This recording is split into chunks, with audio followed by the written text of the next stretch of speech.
Welcome back, everybody. If you're new, my name's Nicholas, and this is Investing Against the Grain. All right, so crazy day in the markets today, yet again. Let's take a look at this before we get into some other topics. Let me make sure that you guys can see this well. All right, so here we go. Here's essentially the whole day. You can see we started off again. We started off nicely. It looked like, right before the market opened, we were going to, test 900 maybe, 892. And then we just sold off. We came all the way down here to, what was it, 843? Yeah, $843.11, $843.11 is essentially the low of the day. And then we started to kind of come back, right? We actually got into the green today, and now we're just a little bit off. Again, if I scroll in here, you can see we're sitting at about $859 over here. So we're starting to sell off a little bit into the close of today, but we'll see how it ends. I think we'll probably make a run towards the end of the day. I wouldn't be surprised if we finished green. I actually tweeted about that earlier today. All right, so this isn't the main thing I want to talk about today. I want to go over the impact report. I don't know if you guys saw this. Let me share my screen again. So here is Tesla's impact report. And so I don't want to go through all of this. This is really long, but there are a few things that I thought were interesting. And the main reason I was going through this, obviously, besides the fact that it's pretty cool and it's nice to know what Tesla's doing and, understand what you're invested into and the good effects it can have.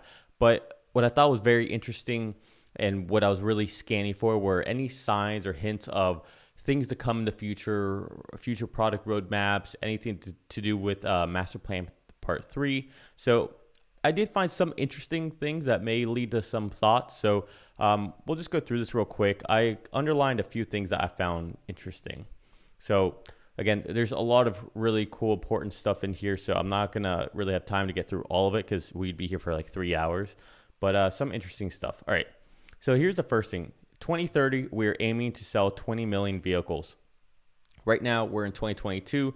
The fact that they're still saying this, but by 2030, they're aiming for 20 million vehicles. I think this just, again, holds firm that this is a real ambition from Tesla, and it's something that we really should be using within our models. I know it might seem crazy, especially when we look at the market, but don't forget, it also seemed crazy that Tesla would hit 500,000 vehicles by, 2020? And yet Tesla not only hit that mark, but what people didn't think it was crazy, the idea of Tesla hitting 500,000 vehicles. It was the time frame in which they would hit it. And the reason it was crazy is because no product has ever scaled up that quickly that had, such a complex, production assembly to it. So don't discount Tesla is all I'm saying. All right. Even if they fall shy of this, at 15 million, if they get half of that, it's still insane. All right. So then this was the other one that I thought was interesting. 1,500 gigawatt hours of energy storage per year. So, and this is compared to 4 gigawatt hours right now, 2021. So if you don't think the energy side is going to scale, just wait. It is about to scale immensely. Right. And you could argue that this is going to be a way bigger scale than what we currently have with vehicles.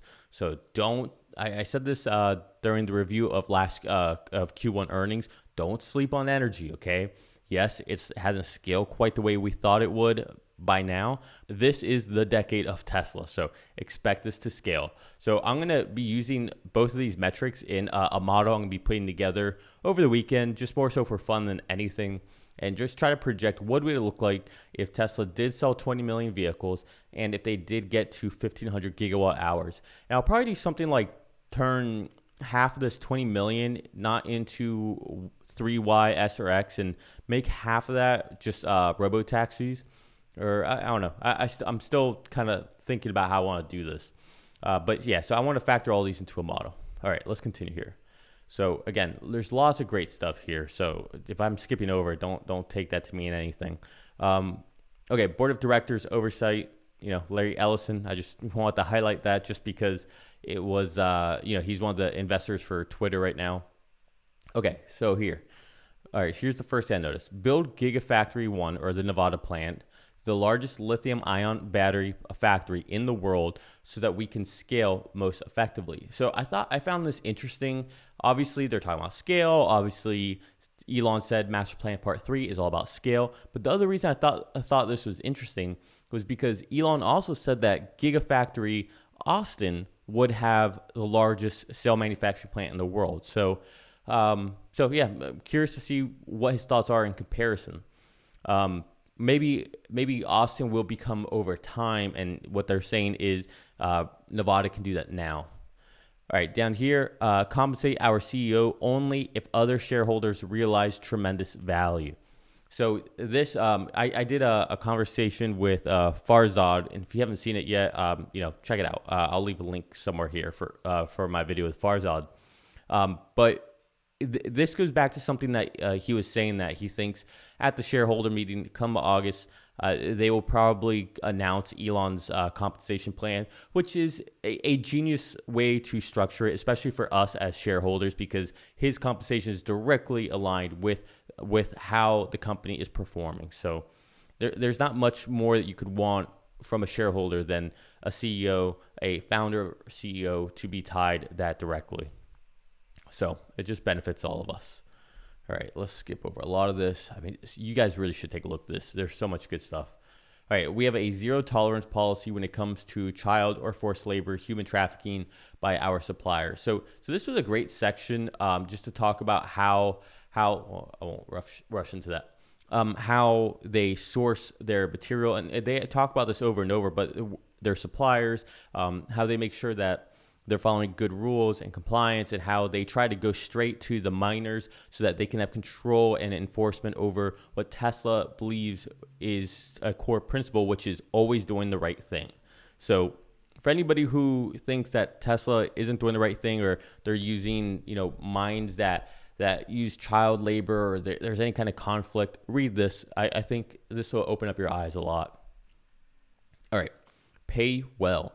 We want to make sure that we pay competitive wages regardless of the region. I thought that was noticeable because, again, I think this is an important message to get out there for all of the future employees of Tesla. If Tesla wants to grow at the scale that they're insinuating, they're going to need employees. And employees want to come work at a place that, guess what, pays well. All right, so this was kind of cool too. You can see just the growth that Tesla has had. They've produced over 20x more cars by 2030 than we did in 2021. So again, you can see the total employee count here. So anyway, this again is highlighted because 20x over 2021, they did essentially 1 million vehicles. This just reiterates that 20 million vehicle number. So it just kind of really starts to show that is an internal goal of theirs. All right, this was fascinating. We had more than 3 million unique applicants globally in 2021 alone. So you can see that the applicants for Tesla and SpaceX is just soaring. And then here again, they highlight engineering students want to work for Tesla and SpaceX more than any other organization, top two. And you can see that we don't have any other automaker really until we hear General Motors 17, Ford's number 20, Toyota 21. And honestly, I didn't take issue with this until I saw AMD, Nvidia down here, Intel. I would think more engineering students would want to work for AMD or Nvidia than Ford or GM, but I guess it depends what type of engineer you're going to be. So there are probably less software or hardware type engineers compared to, say, mechanical or electrical engineers. So that's probably the reason. No university degree required. Again, I think this is a big deal, especially for a company that's trying to scale immensely. So they're going to have a large amount of workforce that comes beyond what universities can pump out. And truthfully, I've been saying this for a while, not here on YouTube, but I've been saying it generally.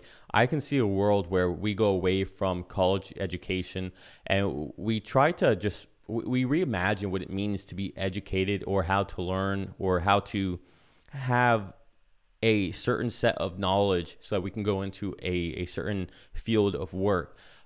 This paradigm of I have to go for 4 years and then maybe another 2 years for something else. I think it's silly to put these boxes of timeline around individuals for learning. I think a better way to do it is a company or industry you want to go into says, hey, this is the prerequisite to get into this company, into this industry. Check off these boxes. Maybe that takes you a year. Maybe it takes you 5 years. Once you're done checking off those boxes, come to us, we'll evaluate you, and then you can go ahead and get a job. And I think that's a better way to do it because, I mean, I think most of you would agree, none of us learn how to do our job when we're in college. There are many things we learn in college that are very valuable, but I don't think you need to take 4 to 6 years to learn those things. And I also think that when we're in college, we learn certain skill sets, but once you get into your actual job, into your actual career, that's when you really learn to do what your job is. So I think there's a lot of efficiency that can be improved on when it comes to the college world. Anyways, I can go on a whole tangent on that. But the idea that they're appealing to people who, and essentially saying to people, you don't have to go to university, right? Come to Tesla, go through our process, and we'll get you where you need to be. And it'll be a good paying job, good high paying job too. All right, so let's keep on going here. All right, so this was interesting. Again, it seems like they are definitely wanting to highlight the benefits of being a Tesla employee.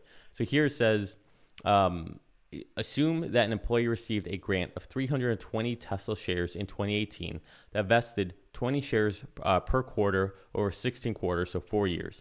Based on the stock price at the time of the current grant, the quarterly vest of 20 Tesla shares would equate to $1,300 worth of sellable shares at the end of 2018. However, the same vest 2 years later would equate to $14,000 worth of sellable shares, right? So in other words, 320 shares that they would have gotten back then, 320 times $1,000, you do the math. All right, that's a huge boost to any employee. And for people like us who think that Tesla's going to 10x over the next 10 years and potentially 15, 20x, right? For employees, this is a big boost to their net worth, their overall income. So this is something that you won't see from a lot of other employees. So I think this is very bullish. Let me take a sip.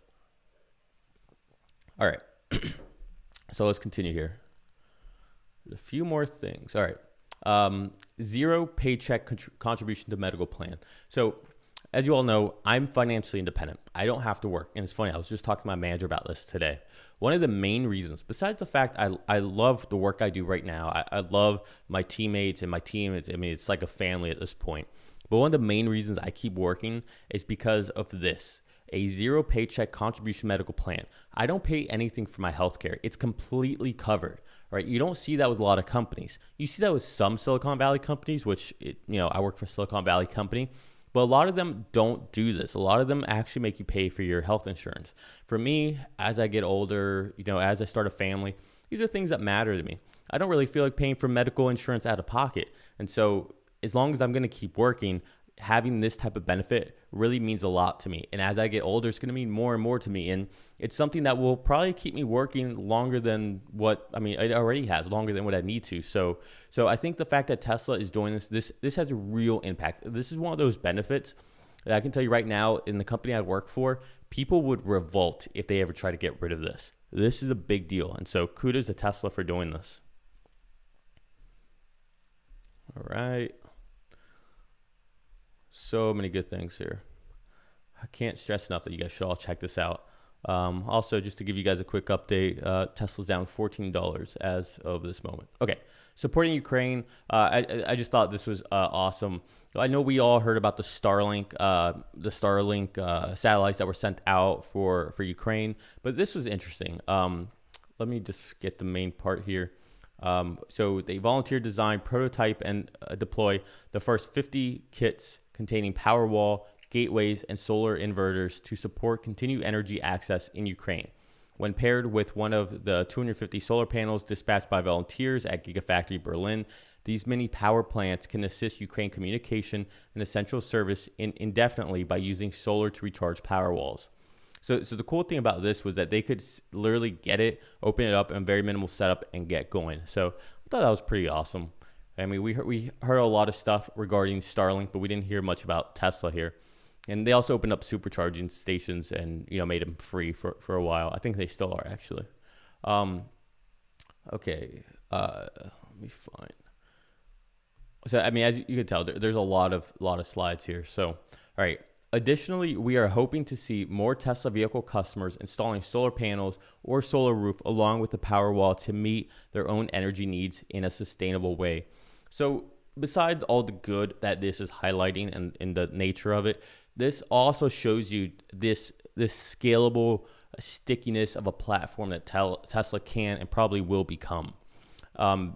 Not something that I was trying to highlight, but it's a good time to just point it out. So here you can see energy produced by Tesla. You can see down here 25, just call it 25.39 terawatt hours, and then energy consumed by Tesla factories and other facilities. So you can see down here, energy used at Tesla factories and other facilities is the dark gray, and then energy used to charge all Tesla vehicles right here in the light gray. So essentially, Tesla now produces more energy than what everything Tesla related uses. So essentially, they are they're not net neutral, right? They are a net positive when it comes to energy, to sustainable energy. So that's a big milestone for them to hit. So I'm very happy for them. And of course, that's the mission of the company. So you can't be upset about that. All right, here we go. Right. So like I said, I want to see some of the stuff that maybe showed where they're going in the future without telling us too much, right? Because I don't know, maybe I'm just grasping at straws, but we already saw them talk about essentially mass scale, 20 million vehicles, was it 1,500 gigawatt hours. Now look at this. Tesla Robotaxi will be even more energy efficient. It is also reasonable to assume that our high mileage products, such as our future Tesla Robotaxis, will be designed for maximum energy efficiency as handling, acceleration, and top speed become less relevant. This will minimize costs for our customer as well as reduce the carbon footprint per mile driven. So think about this. And this is something that we talked a lot. Just giving you an update. Tesla's 642. All right. So we're seeing improvement here. All right. So Tesla Robotaxi, or Tesla in general, Tesla has been able to create the Model 3, the Model Y, these vehicles that will blow out a Ferrari, a Lamborghini on the line, a Porsche, right? So these supercar vehicles in these frames, in these bodies that you just wouldn't expect this kind of performance from them, right? And they have the ability to just do so much with such a cost-effective approach, right? So they've been able to essentially squeeze a lot out of every dollar they put into a Model Y and Model 3. Now, you take all of the things they do because it has to be fun to drive. It has to be fast. You have to get the acceleration, right? All that good stuff, right? We want nice certain aesthetics. We need steering wheels. We need pedals. And you start to strip out a lot of these things. You realize that you don't need that much amazing performance for a Robotaxi, right? So where can we scale back? Where can we make certain things more cost effective? And I think this really starts to come through, and that becomes a very economic based vehicle they can make, right? Extremely efficient, very cost effective. Now, the other thing that makes me really excited is that this again is something they're carrying over here. Now, we haven't seen Robotaxis really be talked much about in these reports. And again, this is just a ratchet up of this conversation. It started in Q4 of 2021, so in January, when they had those earnings call, right? Elon talks a lot about this, Drew, Zach, everybody talked about Robotaxis, right? So then we get into the Q1 earnings call. Hey, guess what? Now Elon essentially, it started at at the Cyber Rodeo. Elon went ahead and revealed that they've been working on a Robotaxi. Boom, we hit Q1 earnings call. Elon elaborates more on it. And then here we go again, more Robotaxi. So obviously they're very bullish on it. The new release is supposed to be coming out here soon. So we'll see what happens with all that. It's supposed to be a big one according to Elon. All right. Our batteries are designed to function for the entire life of the vehicle. Tesla battery packs are designed to outlast the vehicle. Again, Robotaxis here. Producing Robotaxis is a core part of our mission. All vehicles in the world combined travel trillions of miles every year. A relatively small number of vehicles, such as taxis, delivery vans, trucks, and buses, account for a disproportionate amount of vehicle miles and, as a result, a disproportionate amount of emissions. Okay, so essentially what you should really take away from this, and why I highlighted this, is that trillions of miles that we could replace with Robotaxis. Now, imagine if Tesla did that, coupled with what we see up here as far as a million-mile battery pack. how much more efficient they can be with every vehicle produced compared to how people tend to use their vehicles. You can see here, most vehicles get scrapped after approximately 200,000 miles in the US and 150,000 miles in Europe. With the Robotaxi, you can extract so much more value out of it. You can get way more life out of that vehicle. The environmental impact would be better, right? Because we're getting more out of one vehicle. So this is awesome, and this is extremely awesome for, again, just trying to read some tea leaves about the future. All right. 100% renewable supercharger network. I just thought that was awesome that they were essentially net neutral there. Okay. Semi offers an opportunity to have an outsized impact on GHG greenhouse gases emissions from transport. 18% of all U.S. vehicle emissions come from semis, essentially is what they're saying. When fully loaded, the Tesla Semi should be able to achieve over 500 miles of range, achieved through aerodynamics and high efficient motors. This truck will be able to reach an efficiency of over 0.5 miles per kilowatt hour. While most heavy trucking journeys are shorter than 500 miles, we want long distance hauling to also be sustainable. All right, listen to this. We are in the process of developing a semi-charger network at trucking rest stops across the US and Europe where each Tesla Semi could top up their range. So they are already working on this. This is yet again, just like what they did with the supercharge network. They built that out, and guess what? They came. People bought Teslas. I think we're going to see the same thing with the Semi. So far, let's recap. 20 million vehicles, 1,500 gigawatt hours, Robotaxis, extreme scale, want to make Nevada the biggest battery plant, and now semis, right? So we are seeing some tea leaves here, which was why I want to do this video, was just to go through this and look at things from that perspective. Let's take a pause here. I'm sure most of you have seen Omar and everybody tweet this already. Let me try to zoom in on this actually. I don't want to go too much. Okay, so take a look at this. I don't want to cover it. All right, here's Tesla, all right? And this far right is the most recent year, so this is 2021. Okay, next up is BYD, or VW, then BYD, then Hyundai Motors, then Alliance, then Stellantis. Oh man, we got to zoom out a little bit to get some other ones. BMW Group, Daimler. Oh my God, aren't we missing some people? Oh, look at that. There's Ford. There's Ford. Yeah, where are you hiding? Speaking of hiding, well, where's GM? Where are you, buddy? Come on out, little buddy. Oh, there you are. There you are, GM. Come here. Come here. Come here, little guy. Don't be scared. Look at that. Oh, that little guy. That's so cute. I almost lost him down there. I think Tesla's over here casting a shadow over everybody.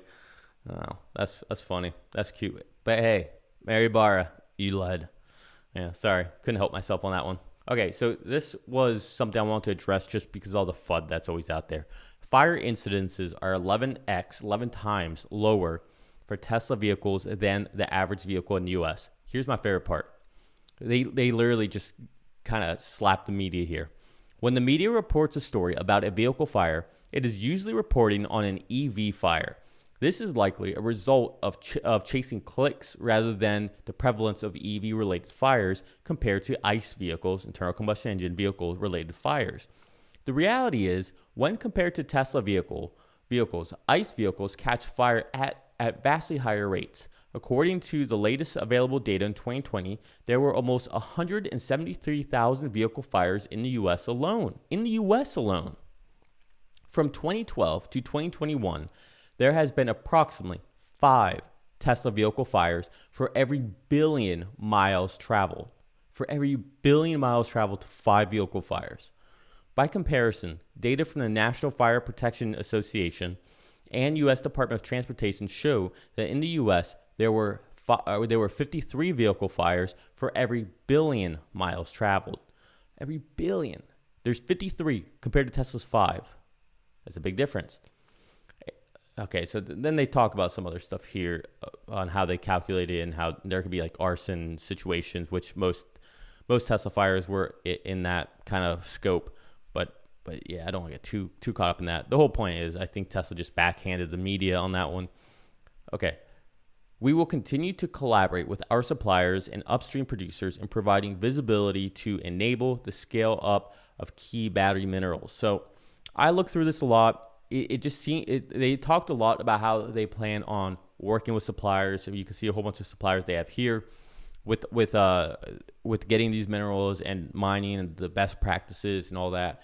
But I didn't see anything here to insinuate that they might get into the mining business. But maybe that's intentional. All right, let's continue. I think there are a few more things in here. I don't want this to be too long of a video. I know it's Friday. I know you guys are all probably trying to get out of here. Okay, yeah, so that was pretty much it. Okay, perfect. So I want to spend this time with this video just to cover all of this and just highlight maybe some of the things that we should be seeing from Tesla and what signs that might show us where things are going in the future. I think it's great to see that they are talking about Robotaxi so much. I think that it just shows how promising this is going to be, how much they really believe in this. I don't think we've ever seen them talk this much about Robotaxis. It really seems like we're going to hit FSD level 4 or better than a human by the end of this year. This next release, I think, will tell us all. This next release will really tell us how soon we're going to get there. Obviously, Elon team are seeing something on the alpha versions. Otherwise, I don't think they would be this bullish. So I think there's something there. So that's the Robotaxi piece. All right, and just full self-driving. So those are two different things. Sometimes we conflate them. FSD is one thing. Robotaxi is something else. So those are two things. Then 20 million vehicles. Big deal. 1,500 gigawatt hours. Big deal. Mass scale, want to make Nevada the biggest battery plant. Big deal. The way they're aiming their attention and everything to employees and workers, I think this is a big essentially PR stunt to get people to want to work there. All right, they had 3 million applications this last year. All right, I think Tesla's pushing hard to get the best talent, and they already had the best talent, which is crazy. So, and when I say this is a PR stunt, I don't mean that in a negative connotation. I just mean just like they did Autonomous Day and AI Day and all of that, right? Those are aimed at recruiting talent. And so what I'm saying is that's what this is, okay? Except this highlights some benefits and, the culture that you get at Tesla and the idea of working for something bigger than a paycheck. But guess what? You also get a damn good paycheck and stock compensation. So none of that ever sucks. All right, so take a look at the stock one more time, and we'll see where we're at. Hopefully, we close for the green today. Okay, we can see here we're at 860. Yeah, 860. So still $13 down. We got about another hour to go. So we'll see how things trend. This is Power Hour, so I think Yashu's going to be having a live stream. So maybe go hop on over there. I'm going to go to the beach, so we'll leave it there. Okay, if you guys want, do us a favor, help the channel out. Hit the like button, hit the subscribe button, ring that bell. If you guys want to support, you can find my Patreon link down below. All right, we're going to leave it there. Love you all. Peace.